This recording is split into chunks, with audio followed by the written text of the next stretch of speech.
자, 여러분, 오늘 이 시간에는요, 강의 교재 19페이지, 색채의 심리적인 속성과 힐링 방법에 대해서 여러분과 함께 강의를 시작하려고 하겠습니다. 자, 우선은 이제 무채색부터 볼게요. 색채에는 무채색과 유채색으로 나누어져요. 그래서 무채색 같은 경우는 이제 화이트, 그레이, 블랙이라고 할 수 있고요. 다음으로 유채색에는 빨주노초 파남보를 중심으로 있다고 생각하시면 되겠습니다. 그래서 오늘 저랑 공부할 것은요. 빨간색과 예를 들어 여기에 지금 유니버스 색채 도식이 있는데 빨간색과 그 다음에 오렌지색 사이에는 다홍이 있어요. 그래서 이거는 섞어서 나오는 간색이라고 하는데 이러한 간색도 오늘 색채 상징을 한번 알아보도록 하겠습니다. 자, 우선 첫 번째로 19페이지의 무채색, 화이트, 블랙, 그레이를 보도록 하겠습니다. 자, 처음 화이트에서는요, 저는 강의 교재 중심으로 강의를 진행하도록 하겠습니다. 잠깐만요. 자, 화이트는요, 정신적, 정서적 특성과 힐링에 대해서 우선 보도록 하겠는데요. 여기에 보시면 정신적, 정서적 특성과 힐링 이렇게 되어 있죠. 자, 화이트는요, 빛의 혼합, 즉 광선의 색들로 흡수될 때 역설적으로 무채색이 돼요. 예를 들면 색의 혼합이 있고 빛의 혼합이 있어요. 색의 혼합을 빨간색, 삼원색이라고 하는 제가 좀 적어 볼게요. 세 가지의 중심인 색을 삼원색이라고 하거든요. 우리가 이제 어머니가 있고 아버지가 있고 자식이 있듯이 이것을 삼원색이라고 합니다. 세 가지 중심이 되는 색을 우리가 레드, 그 다음에 옐로우, 그 다음에 블루가 있어요. 이 색채의 삼원색을 섞으면 바로 색을 섞었을 때는 블랙이 돼요. 그런데 빛을 혼합했을 때는 바로 화이트, 투명한 빛의 색깔이 되는 거죠. 그래서 빛의 혼합과 색의 혼합은 색이 다를 수가 있죠. 자, 그런 의미에서 빛의 혼합에서 삼원색을 섞었을 때는 이 화이트와 유사한 투명한 흰색이 되는데 이러한 흰색을 이제 상징하는 것으로는 우유가 있죠. 그죠? 우유.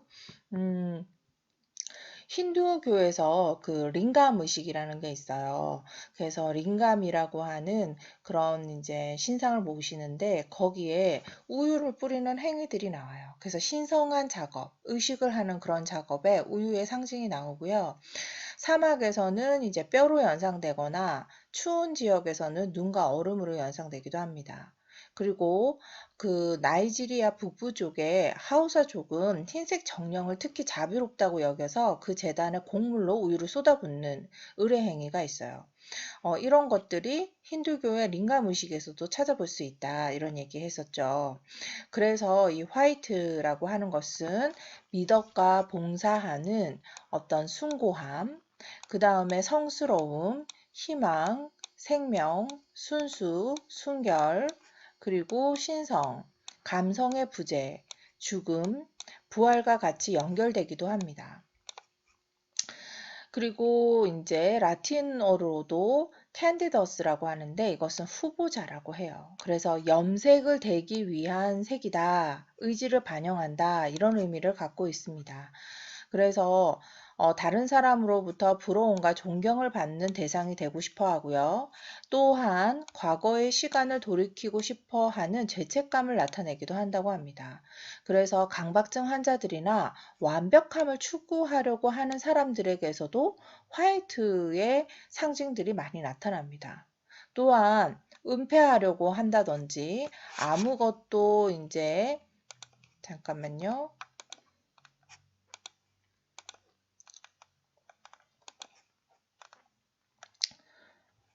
조금 지워볼게요. 네. 은폐하려고 한다든지, 그 다음에 아무것도 받아들이지 않는 반사의 색으로서 방어의 상징이기도 합니다. 자, 이렇게 방어의 상징이기도 하죠.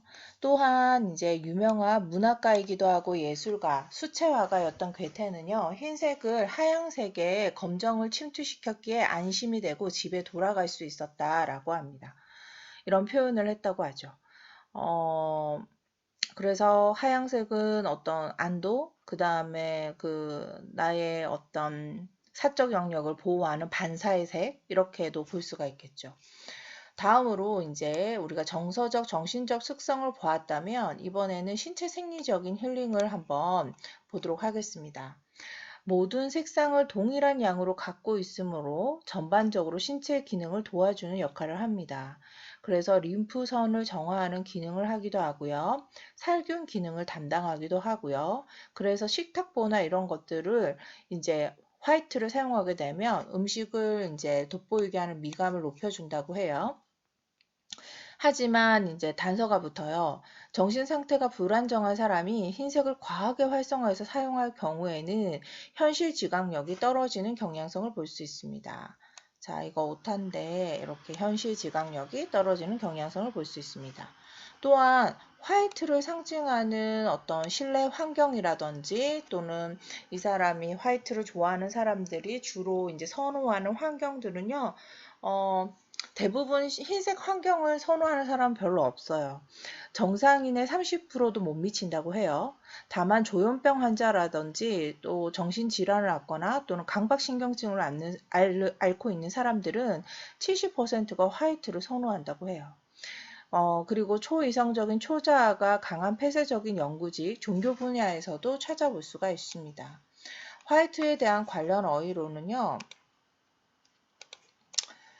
백서라는 단어가 있는데 정부의 보고서를 의미하는 백서는 원래 영국 정부에서 있는 그대로의 정직한 내용을 담은 의미라는 것으로 화이트 페이퍼에서 붙여진 것에 유래되었다고 합니다.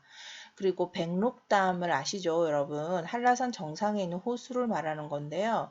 흰 사슴이 물을 마시는 호수라 해서 이름이 붙여졌다고 해요. 그래서 상서로움을 상징하기도 하죠. 그리고 결백이라는 단어 알죠? 여기 흰 백자를 쓰고 있는데 행동이나 마음씨가 깨끗하여 아무 허물이 없음이라고 쓰였다고 합니다. 그 다음에 모비딕이라고 하는 작품 속에서 42장에 달콤하기도 존경스럽기도 한 숭고한 고래의 흰색이라고 표현되고 있습니다. 그래서 여러 문학 작품이나 여러 집단 무의식 속에 우리의 매너리즘이 흰색의 상징을 이렇게 하고 있더라는 거죠. 자, 그러면 화이트의 진로 코칭을 한번 볼까요? 여기에서 보실 텐데요. 화이트의 진로 코칭은 카리스마 있는 지도자, 그리고 학자, 철학가, 영적 지도사, 그 다음에 안과 의사, 흉부외과 전문의, 신경심리 전문의, 레저, 그 다음에 연예인, 조명기사, 금융 관련인, 이벤트, 공연, 요리사, 청소 용역, 박멸하는 전문가들 있죠. 그 다음에 수납 정리가 전문 자영업자 등이 있습니다. 이 전문 자영업자는 아주 이제 좀 형이사학적인 지식을 전달하는 자영업자라고 볼 수 있겠습니다. 자, 여기까지 화이트였습니다. 자, 다음 그레이를 넘어가 보도록 하겠습니다. 자, 그레이는요, 여러분, 그레이 보면 어떤 느낌 드시나요? 자, 이 그레이에 대한 상징도 정신적, 정서적 특성과 힐링을 볼 것이고, 그 다음에 신체적인 것, 그 다음에 환경적인 것, 이렇게 나누어서 설명드리도록 하겠습니다. 저는 그레이 하면요, 간달프 마법사가 생각나요. 또 철학자가 생각나고요. 때로는 우유부단하지만 때로는 그것이 현명하고 중용적인 철학을 사용하는 그런 상징으로 저도 느껴지는데요.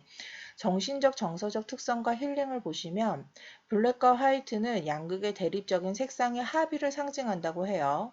그리고 자신의 에너지를 소진하는 일 없이 평화를 추구하는 색이죠. 그리고 이 성향의 사람들은 신중하고 늘 진지하고 균형을 유지하며 분별 있는 세련된 성격의 소유자일 가능성이 높습니다. 회색은 연금술에서 수운을 상징해요. 이는 중재의 신인 머큐리를 상징하는데요. 이 머큐리는 상업의 신이기도 하고 마법사이기도 하고 의사이기도 하고 치유의 신이기도 합니다. 그래서 그런 측면에서 그레이를 이해하시면 도움이 될 것 같습니다. 삶과 죽음의 양극을 함께하고 있음이 강조되어서 철학적이고 현학적인 특성을 가지고 있어요. 그리고 안개 톤을 가지고 있다고 해서 스모키 톤인 안개와 구름을 연상시키는 색으로서 집착으로부터 벗어나 반성적 해결을 위한 의미심장한 느낌을 갖기도 합니다.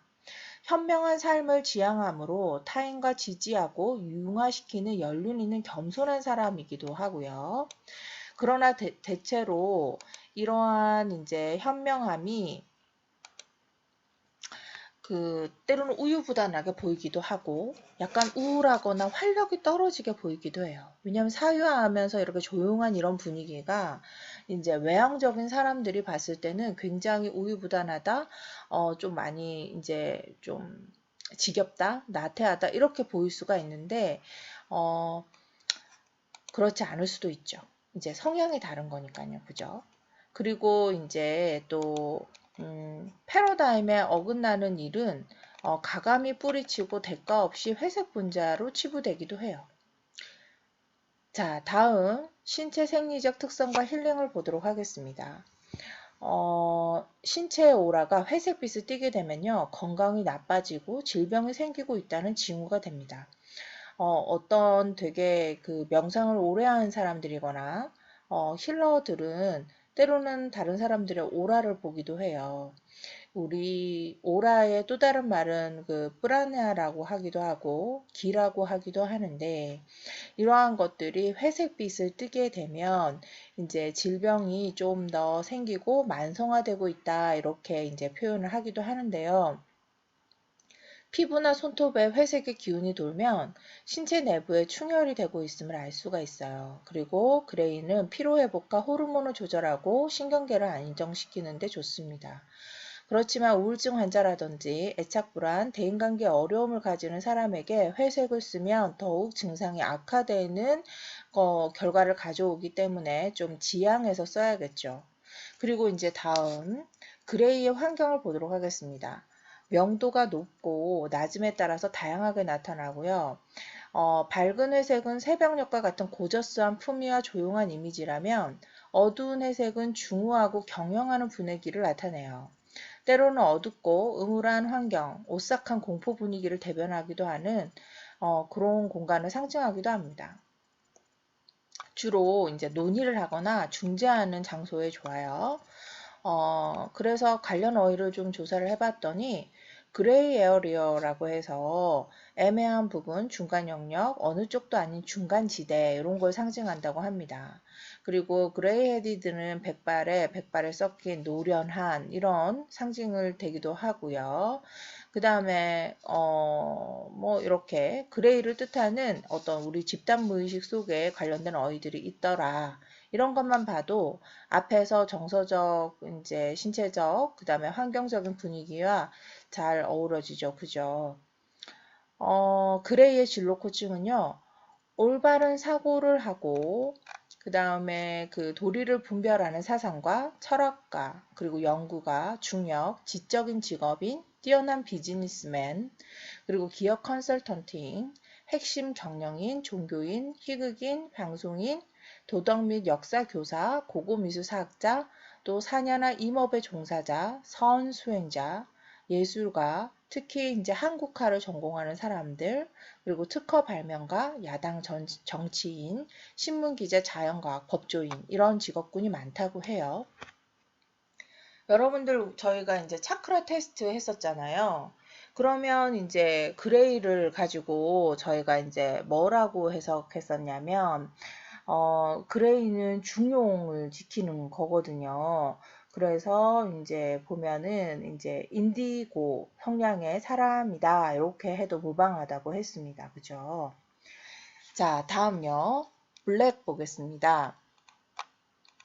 블랙은요, 검정은 전망할 수도 없고 방향감도 가질 수 없는 어두움으로 경험돼요. 그리고 그래서 의식의 상실, 암흑, 죽음 등 나아가서 악마를 나타내기도 하죠. 저희가 사는 세상은 물질 세상이잖아요. 그리고 어떤 우리의 쾌와 불쾌감, 이런 감정에 우리가 따라서 움직이는 그런 이제 뭐 이렇게 유혹받는, 악마의 유혹받는 그런 세상이기도 해요. 그래서 색의 혼합에서는 아까 삼원색을 얘기했었는데 빨강과 그 다음에 노랑과 파랑을 이제 혼합하면 색을 혼합하면 검정색이 되잖아요. 그래서 이 빨강의 감정이 있고 노랑의 감정이 있고 그 다음에 파랑의 감정이 있다고 하면 그 감정들이 다 믹싱되면 이 감정의 맨홀이라는 블랙에 빠지게 된다는 것이죠. 그것을 악마라고 생각하셔도 되겠습니다. 자, 정신적, 정서적 특성과 힐링에 대해서 보도록 하겠습니다. 블랙은 혼돈, 두려움, 공포를 상징하고 권력에 집착하는 경향이 두드러져서 협조적이지 못해서 자주 고독감에 빠지기도 합니다. 그리고 이들은 카리스마를 나타내기 때문에 자존심이 매우 강해요. 그래서 타인들에게 반항하는 형태의 일환으로 폭력이나 폭언을 나타내기도 합니다. 하지만 이 폭력과 폭언의 뒷면에는 되게 외로운 자신이 있는 거죠. 자, 이들은 타인의 강력한 통제 억압을 발휘하고 싶은 욕망에 사로잡혀 있어요. 그래서 아까 카리스마 있다 했잖아요. 그런 측면에서 이해하시면 될 것 같고요. 그 다음에 이제 물질적인 것으로 사치하고 자랑하기도 해요. 그러나 어둠의 외부에서 빛이 나타나기에 부활이나 재생, 그 다음에 회춘의 특성을 나타내기도 합니다. 그리고 석탄, 납, 타르와 같은 물질이 모두 검정으로 대지에 속박된 목성의 신의 색으로 한계와 우울을 상징하기도 합니다. 무거운 납은 연금술에서 현자의 금이 되는 원천이기 때문에 우울의 블랙홀, 즉 다트라고 하는 블랙홀, 아까 제가 맨홀이 있다 했잖아요. 그냥 이거는 뭐 고대 카발라 철학에서 이제 명왕성을 상징하는 다트가 있는데 그건 여러분들이 모르셔도 돼요.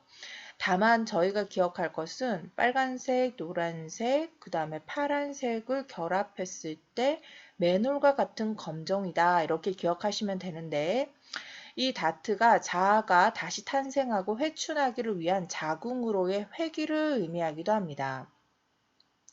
그래서 블랙은 죽음을 상징하기도 하잖아요. 또 새로운 탄생을 나타내기도 하고요. 그래서 서양에서 장례식을 할 때 블랙의 옷을 입는 걸 저희가 잘 확인할 수 있죠. 자, 새로운 탄생, 곧 새로운 삶의 수용으로 블랙이 이어집니다. 다음, 신체 생리적 특성과 힐링에 대해서 보도록 하겠습니다. 신체 생리적 특성과 힐링은요, 블랙의 식욕을 억제하는 데 사용되고 오라에서는 중병이나 쇠퇴를 의미합니다. 그리고 흰색과 함께 사용하면 오히려 식욕을 높이는 작용을 합니다. 요즘 블랙푸드들이 이런 작용을 하는 것이죠. 그죠? 자, 그 다음 블랙의 환경은요. 밤, 깜깜한 밤 있잖아요. 그리고 감옥과 같은 밀폐 공간 또는 위험 있는 엄숙한 공간을 상징합니다. 또한 비밀 장소, 영안실, 해부실, 그 다음에 동굴 등 외부 세계와 차단된 장소입니다. 블랙과 관련된 어휘를 볼게요. 블랙과 관련된 어휘 중에는 블랙캡이라는 게 있어요. 재판관이라는 상징을 갖고 있고요. 블랙마켓 하는 것은 암거래 시장을 얘기하고요. 블랙도그는 우울증을 나타내기도 한답니다. 이렇게 블랙을 상징하는 이 오래전부터 관용어로 써왔던 이런 어휘들이 블랙의 심상을 잘 나타내고 있습니다. 자, 다음은 블랙 진로 코칭에 대해서 보도록 하겠습니다. 블랙 진로 코칭은 경찰이나 군인이나 교도공무원, 점성학자, 심령학자, 경호원, 재활교육사, 법의학, 장의사, 탐정, 마술사, 의학, 연구직, 자원, 회계사, 증권업, 한 분야의 대가, 그리고 대문호, 작가 및 예술가가 있습니다. 한 시대 패러다임을 장악하다시피 하는 예술가나 문호들에게서 블랙의 이제 직업군들을 많이 살펴볼 수 있습니다. 자, 다음은요, 무채색의 대인관계에 대해서 우리가 좀 살펴볼 건데요. 화이트가 관계에 의해서 이제 뭐 시작점이고 그리고 관계에 의해서 이제 어떤 잘 방어하는 그런 관점이라면 또는 관계에 있어서 되게 기대하고 있는 관점이라면 그레이는 관계에 있어서 되게 매너리즘을 가질 수 있고 또는 그 관계가 오래된 관계임을 알 수가 있어요. 그리고 블랙은요, 그 관계에 있어서 새로운 도약점을 맞이하고 있다. 그러면 이전의 관계들은 끝이 나고 있다라는 얘기겠죠. 그렇게 이제 우리가 단편적으로 얘기할 수 있는데 이것은 이제 저희가 다음번에 또 기회가 된다면 공부할 그 컬러를 가지고 대인관계나 그 다음에 대상관계를 제가 강의할 일이 있을 때 좀 더 자세하게 설명을 드리도록 하겠습니다. 자, 그럼 보도록 하겠습니다. 강의 교재 중심으로요. 나라를 막론하고 종교 관련 고서에는 태초에는 아무것도 없었다. 아무것도 없는 곳에서 모든 것이 생겨났다. 라고 하나님이 말씀하시길 빛이 있으라 라고 기록되어 있어요. 태초에는 어두움, 빛, 부재, 절대적인 무와 같은 혼돈 세상이 지배했고 이런 상황을 극복하게 된 것이 자연에서 빛의 탄생이었다고 할 수 있죠. 이 빛의 탄생으로 생명이 시작되는 등의 거대한 순환 과정에 놓여 있는 것이 바로 뭐냐면 선과 악, 빛과 어두움, 삶과 죽음, 생성과 소멸 이렇게 끊임없이 투쟁하고 교차하면서 순환하고 반복하죠. 이러한 전체성이 음과 양이 결합해서 역동적으로 움직인다고 하는 것입니다. 그래서 동화라든지 전설 그리고 신화에서 권성징악을 주제로 한 이야기는 인간 내면을 그대로 투영한다고 볼 수 있어요. 그래서 우리가 흑백 논리로 세상이 다 이제 되진 않지만 우리가 동화나 전설은 이런 우리의 가치나 인간성을 지키기 위해서 흑백을 얘기를 하고 있죠. 이럴 때 우리는 선과 악에 대해서 끊임없이 갈등을 일으켜요. 그래서 고대 문호인 단테, 괴테, 톨킨, 미하엘 렌데 등에서도 커다란 사유의 주제이기도 했어요. 중요하게 보는 것은 저는 심리학자 에릭 프롬이 선과 악을 내적으로 작용하는 생명애착으로 간주했어요. 이 생명애착은 삶의 긍정과 생명의 거부, 회피. 우리가 삶을 되게 희망적으로 사는 사람도 있는 반면에 그냥 난 이렇게는 살 수 없어. 이건 내 뜻과 맞지 않아. 나는 이제 이 삶을 마감하고 싶어. 이런 사람도 있잖아요. 그래서 삶을 긍정적인 면으로 보면 정열적인 사랑이나 또 삶을 거부하고 회피하는 관점으로 보면 자신의 존재 또는 타인의 존재를 부정하고자 하는 의지로 설명될 수 있어요. 이러한 견해도 역시 색채학자인 막스 리셔도 동의하고 있는데요. 제가 보는 관점은 어떠냐면 우리는 신명을 지닌 존재로서 자신의 개성에 맞게 신성이라고 함은 빛이 준 무지개 색깔, 빛 스펙트럼을 발견해야 된다고 봐요. 그런데 태어날 때 고유의 색으로 순수하게 태어났지만 후천적인 환경에 의해서 우리가 7세까지의 어떤 아동의 핵심적인 감정이 있잖아요. 프로이드는 이제 7세 때 이제 성격 형성이 된다고 보고 있는데요.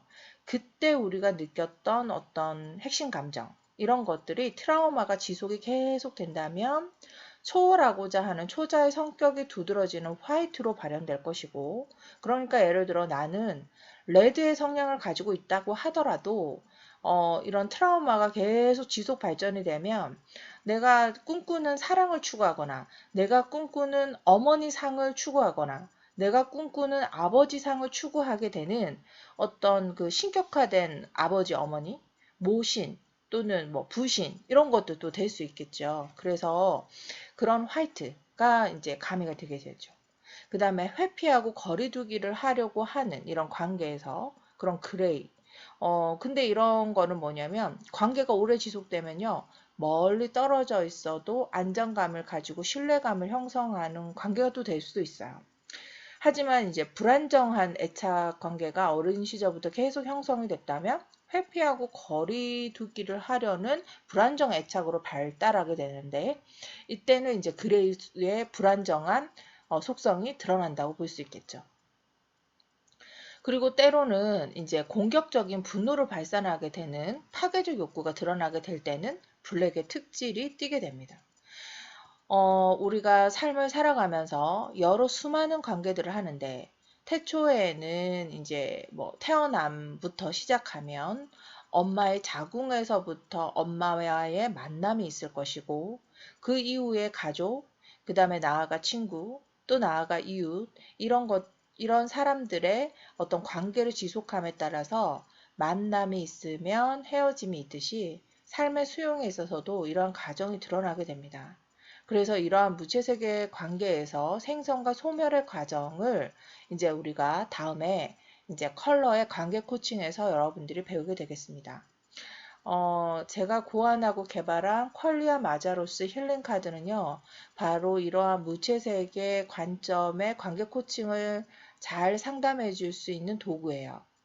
그래서 이제 제가 올 한 가을쯤 돼서 주역 카드를 개발하고 있는데 이것은 이제 그레이톤, 우리가 중용을 잘 지키고 그 다음에 현자처럼 지혜롭게 삶을 풍요롭게 우리가 경영하기 위해서 그레이톤의 그 관계를 잘 코칭하기 위한 도구가 또 제가 개발을 할 예정이거든요.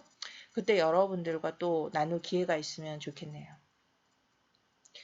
자, 오늘 이 시간 강의를 여기까지 하고요. 다음 차시 강의 때 제가 레드와 그 다음에 다홍에 대해서 좀 더 설명해 드리도록 하겠습니다. 자, 수고 많으셨고요. 잠시 쉬었다가 다시 시작하도록 하겠습니다.